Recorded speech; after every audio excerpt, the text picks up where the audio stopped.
Video میں آگے بڑھنے سے پہلے آپ سے درخواست ہے کہ آپ ویڈیو کو لائک کریں، زیادہ سے زیادہ واچ کریں، چینل کو سبسکرائب کر دیں اور بیل آئیکن کو ضرور دبا دیں۔ بسم اللہ الرحمن الرحیم۔ السلام علیکم ناظرین، آج ہمارے پاس سبق ہے علم النفس سے، اور آج کا سبق انتہائی آسان بھی ہے، دلچسپ بھی ہے، ہر ایک شخص کے لیے مفید سبق ہے، اور ایک طویل بحث ہم پیچھے کر آئے ہیں جو اس میں غیر متمکن پر مشتمل تھی، اور اس کی تراکیب اور جملہ، اس کی اقسام، ہر لحاظ سے اس کو سمجھایا گیا ہے اور مکمل کیا گیا ہے۔ اب یہ معرفہ نکرہ پر مشتمل یہ ایک سبق ہے، اور اس کے بعد جو ترکیب ہوگی اس میں ہم معرفہ اور نکرہ کو ایڈ کر دیں گے، شامل کر دیں گے ساتھ ترکیب کے اندر، جیسا کہ پیچھے جیسے ہی ہم کوئی نئی قسم پڑھتے ہیں تو اسے ساتھ ہی شامل کر دیتے ہیں۔ تو بہت ہی زیادہ آسان اور دلچسپ سبق ہے۔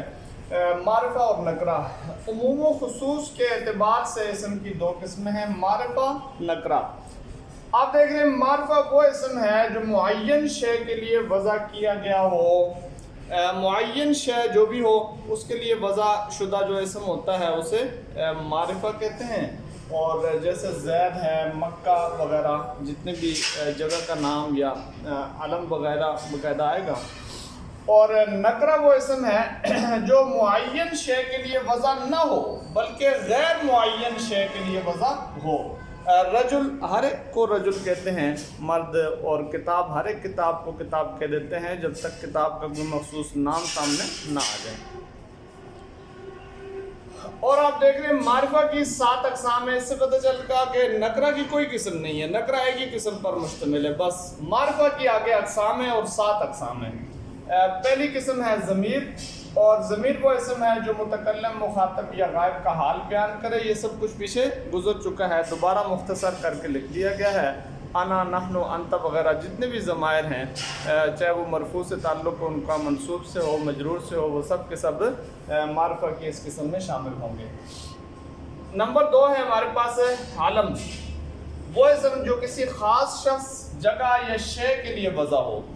خاص شخص کا جب نام سامنے آتا ہے تو وہ معرفہ ہوتا ہے، زید، عمر، بکر سب۔ اور جگہ کا نام آ جائے تو وہ بھی خاص ہے، مکہ ہے، مدینہ ہے، کوئی بھی شہر ہے، کسی بھی بستی کا نام ہے، وہ سب کیا ہوں گے؟ معرفہ ہوں گے۔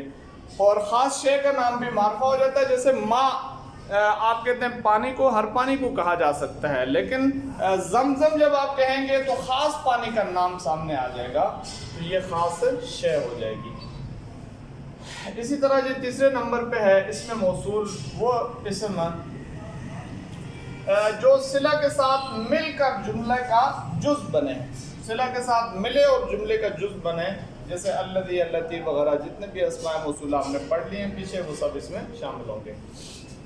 نمبر 4 ہے ہمارے پاس اسم اشارہ، وہ اسم جو کسی مخصوص چیز کی طرف اشارہ کرنے کے لیے وضع ہو، جیسے ھذا، ذالکا، جتنے بھی اقسام پڑھے ہیں وہ سارے کے سارے اس میں شامل ہوں گے۔ اور نمبر 5 ہے معرف باللام، اس کو ہم کہتے ہیں، وہ اسم جس پر الف لام داخل ہو اور وہ معرفہ بن جائے، جیسے الرجل، رجل کو آپ کیا کہیں گے؟ نکرہ کہیں گے، لیکن الرجل جب کہیں گے تو وہ معرفہ ہو جائے گا فی الآخر۔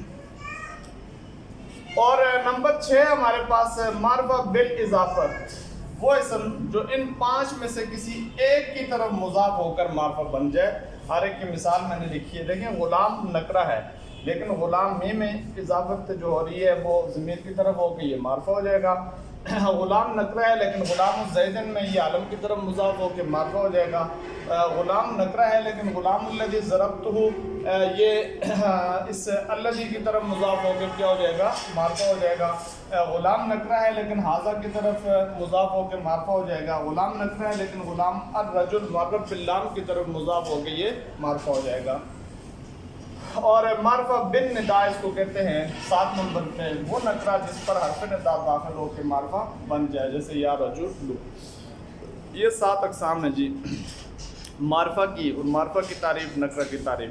بہت ہی مختصر سبق، آسان سبق اور دلچسپ یہ سبق ہے، ہر ایک شخص کو اس کے بارے میں علم ہونا چاہیے، اور بہت زیادہ مفید بات بھی ہوتی ہے، تو اسے آپ یاد رکھیں اور یعنی کہ آگے ہم بڑھیں گے اس کی ترکیب کی طرف بھی. اللہ رب العزت ہم سب کا حامی و ناصر.